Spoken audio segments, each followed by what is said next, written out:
JD, obviously when this report came out from Nate Taylor yesterday, also in that same podcast, Nate Taylor pretty much hinted that Nick Bolton's gone. He said if they could try to see what the market is for him, but it seems like he's going to try to, he's the only, this is an interesting stat, of all free agent linebackers, he's the only linebacker that's under the age of 25 and under. All the other ones are over 25. So he's the youngest free agent linebacker, and obviously has the biggest resume of all those guys who are free agents right now. But Brett Veach talked about Trey Smith and Nick Bolton yesterday. I'll have the sound bites to that as well. But pretty much said they want to keep him, but at the same time, a little double speak by our GM. And again, this is what you talk about. GMs aren't going to give you your hand. They're not going to let you know, show their hand to you at all. They're not going to give you an inch. It's going to be not black and white. They're going to sit right in the gray area. That's where they're going to sit. So here is Brett Veach on his Nick Bolton plan. There is a scenario that both guys can be back, and I think it'll be at the top of our list, as you mentioned, Pete. I mean, those are the top guys on offense and defense, and we'll have extensive dialogue, and hopefully we can figure something out.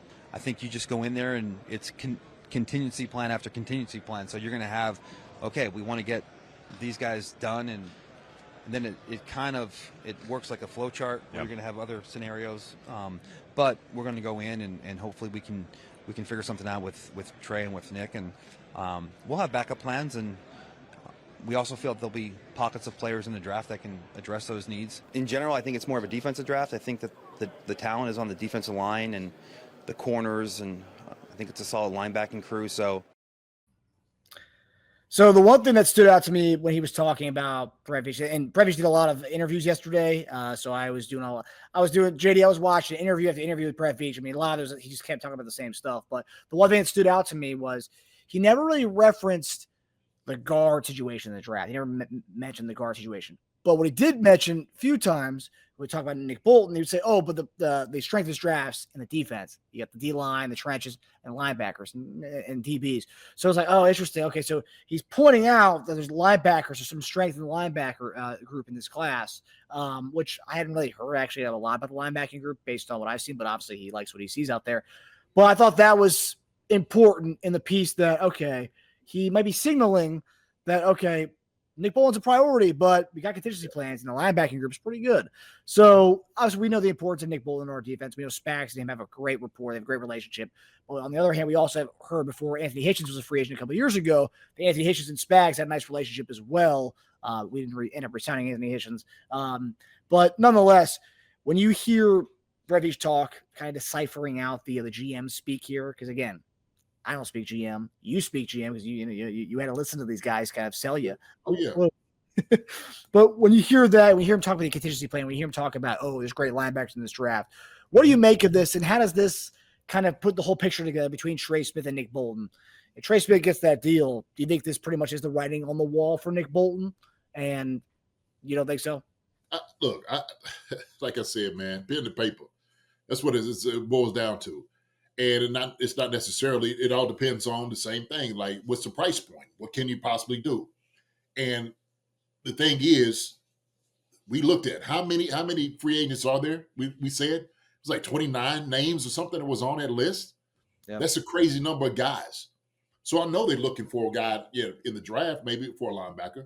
Nothing wrong with that. It's not a secret. That's the things that you do. Now, let me go back over here to my little wall, Marcus. Okay? So, top paid linebacker here. Top paid linebacker, Roquan Smith is making $20 million. Okay? So Roquan is making. All right?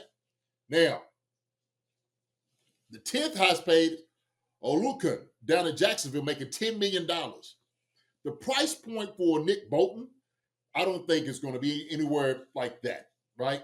It's a difference when you sit there saying, well, we could do maybe a $10 million deal or maybe $80 million deal for Nick Bolton, and they could probably work something out, as opposed to let's just say a Trey Smith, who's going to be asking somewhere up until 21, right? So there's different scenarios that guys can work. My thing is, look, Nick Bolton's a solid linebacker for us. He is. I like Nick Bolton. Obviously, people want to see him a little bit more as far as like if you're, in pass coverage, When we're talking about leading tacklers on the team, Nick Bolton has been that guy. Another thing they can use against Nick Bolton is his injuries. They can say, oh, he's been hurt. Sometimes in the game, is going to be reliable. What is his arm? How good is it? All those different things they can use as negotiation. So this offseason, that's what it's going to be. The thing is talking about what can I negotiate with a guy like this and how much can I get him for? Bottom line. So there's no certainty there that they're going to get rid of Nick Bolton. None whatsoever. And I get everybody wants to come over. This is almost a certainty. And, I think even you kind of were sitting there talking when we was on Chiefs Concern, people were talking about, you were saying good riddance or something like that, right? And I'm like, hold on, we don't do that here. Okay, at Chiefs Concern, we just don't. Right? Let me clarify that to people who didn't read the follow-up tweet to that. I wasn't saying good riddance myself. I was saying this could mean the Chiefs are signaling a good riddance to Nick Bolton. And I didn't mean it from a disrespectful way. I meant like I should have used the word. I should have used goodbye, but I went with good riddance. Well, that was just. I tell you what. How about we do the whole, see you later after it all happens. Okay, right. That I think that's more respectful anyway of saying these things because like I said, man, mouth says anything, and so I get guys is getting conversations and talks. My thing is this: if they able to work something out that is a team friendly deal with a Nick Bolton, why wouldn't you sign a guy like that as your tackling machine? We know how important he is to our defense, right? Leading tackler year after year. He's able to put guys in positions, to make plays. So we understand exactly how important Nick Bolton is to this. Nick Bolton's our best linebacker out of the three. He is. So, are you talking about doing something with Drew Tranquil or, Chanel? Where is he going to play? Can Chanel play that middle linebacker? That's all these things that they had to, kind of figure out in this whole thing, right? Or if you're going to the draft to go get a guy. So I think, man, everybody is just so fast on everything at this moment. It's at the combine. They're seeing guys, they're talking to guys, they're getting everything in order. We're having an early conversation, man, that things change fast. They change often, especially in this week. And we know that March is just around the corner when all of a sudden things are going to start counting against the cap. And so this is the time that, they're going to try to get some things going on and start talking. But look, we've been a fan of Nick Bolton elite. I know I have a lot, and you have too. So on this show. So that's the thing with us, man. I like Nick Bolton. Can you get something like that done? Maybe. Shoot, you might be able to sign both those guys back. Okay. My thing is, and I still go into it, top priority, Marcus. Right there. See that? Offensive tackle, defensive line. You get in the free agency or you get in the draft, okay?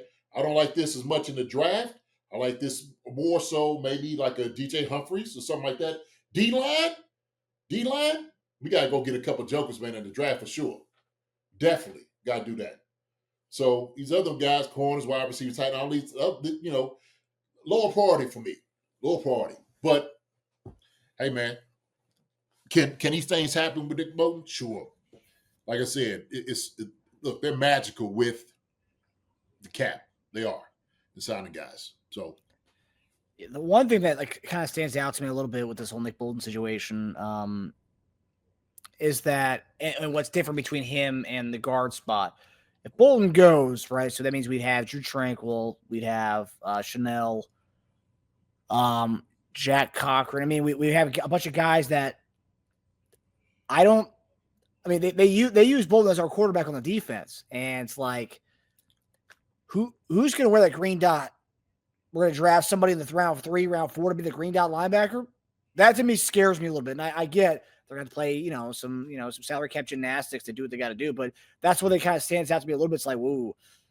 I mean, Tranquil could do it for sure. He could be the green dot backer, but Bolton's been that guy, and he's young too, so young. I mean, the fact that he's the only free agent linebacker that's 25, pretty wild. Yeah, I don't think Tranquil could necessarily do that. He's a good linebacker. I'm not taking anything away from Tranquil. I think he's a very talented guy, but sitting him there for the entirety of a season, I don't quite know. He's a little bit more undersized. I mean, Nick Bolton's undersized too, but I think Nick Bolton does fairly well for the size that he shows. I don't think Drew Tranquil was as fast as Nick Bolton laterally moving and, getting right up north and south on jokers as well. I think Tranquil's much better kind of in space, maybe covering. That's why he was back where Willie Gay was. I think I seen Taze talking about bring Willie Gay back. I don't know. We'll see. Tasia also said something too, which is interesting. I'm curious from the player's point of view.